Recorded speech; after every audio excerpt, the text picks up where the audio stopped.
Happy ఉన్నాం. ఏం తిన్నావు? నేను నైట్ బిర్యానీ తీసుకొచ్చాను, అది తిన్నాను.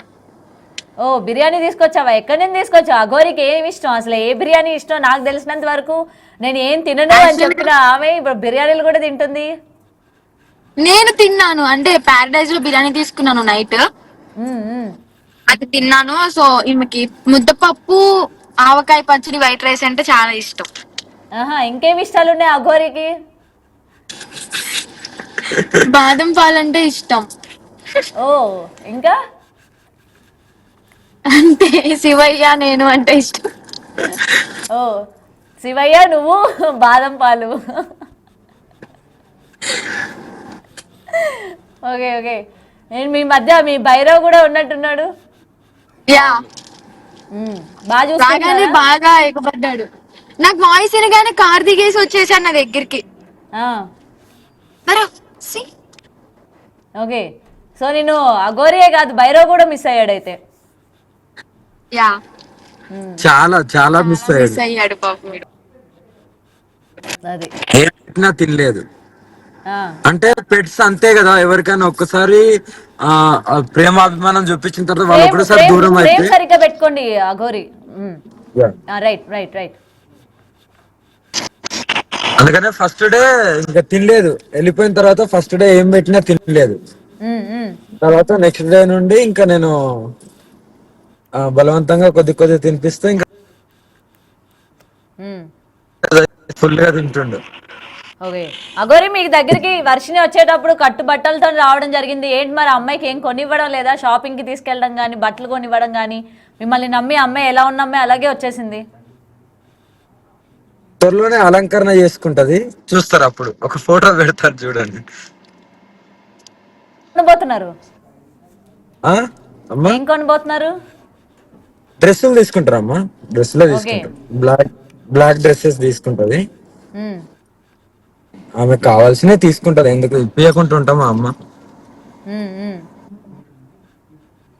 ఓకే, ఇంకేంటి వర్షిని, ఏం చెప్తావు? మొత్తం ఇప్పుడు మీడియా అంతా కూడా నీ వైపే ఉంది. వర్షిని క్షేమంగా వెళ్ళిందా లేదా, నెక్స్ట్ వాళ్ళ కదలికలు ఏంటి, ఎక్కడికి వెళ్తారు, ఏం చేయబోతున్నారు ఏంటి అని చెప్పి మొత్తం ఫోకస్ అంతా కూడా నీ పైనే ఉంది. ఏం చెప్తావు ఈ రోజు అన్ని మీడియా ఛానల్స్ కి కావచ్చు నీ గురించి మాట్లాడుకునే వాళ్ళందరికీ కూడా? యా, నేనైతే క్షేమంగా అయితే అమ్మ దగ్గరికి వచ్చాను, ఏ ఇబ్బంది లేకుండా.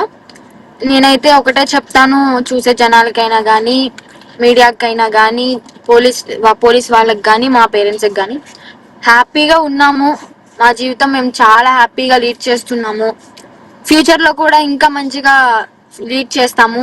మమ్మల్ని ఎవరు దయచేసి అడ్డుకోకండి, విడతీయాలని చెప్పి ప్రయత్నించకండి.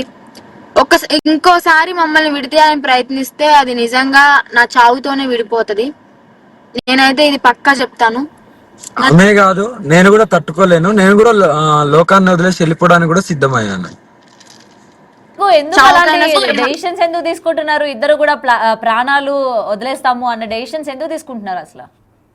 అంటే అంతే, ఇంకా దూరం అనేది కాబట్టి. ఒకవేళ విడదీయాలని ప్రయత్నించిన వాళ్ళకి ఇది చెప్తున్నాను, మీరు ప్రయత్నించాలి అంటే విడదీయాలని ప్రయత్నించకండి. ఒకవేళ ప్రయత్నిస్తే మాత్రం ప్రాణమైన కోల్పోతాం, కానీ మా ఇష్టాన్ని మాత్రం మేము వదులుకోం. ఇది మాత్రం చెప్తాను.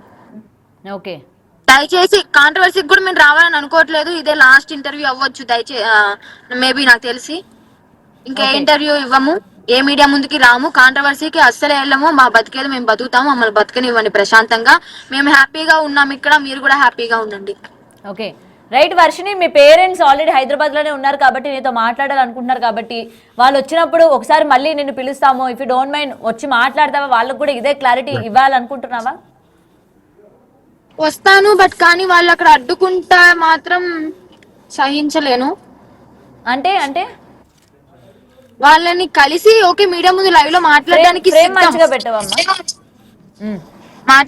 సిద్ధం, కానీ వాళ్ళు అక్కడ నమ్మకంతో మమ్మల్ని పిలిచి ఏదన్నా ఇది చేస్తారని మాకు డౌట్ గా ఉంది. ఓకే, అంటే ఒకవేళ ఇప్పుడు వాళ్ళు ఏది చెప్పి అంటే మేము ఓకే మేము ఒప్పుకుంటాము, మిమ్మల్ని మేము స్వీకరిస్తాము అని చెప్పి వాళ్ళు ఇంటికి పిలిచినా సరే మీరు నమ్మరన్నమాట, అయితే వెళ్ళడానికి కూడా ఇష్టపడరు. వెళ్తాము, కానీ కొంచెం టైం తీసుకుని వెళ్తాము. ఈ వేడి వేడి మీద వెళ్తే ఎలా ఉంటాయి అనేది అర్థమవుతుంది. అంటే మీకు చూసే వాళ్ళకి మీకు కూడా అర్థం కావాలి. సో అందుకని కొంచెం గ్యాప్ తీసుకుని వెళ్తాను.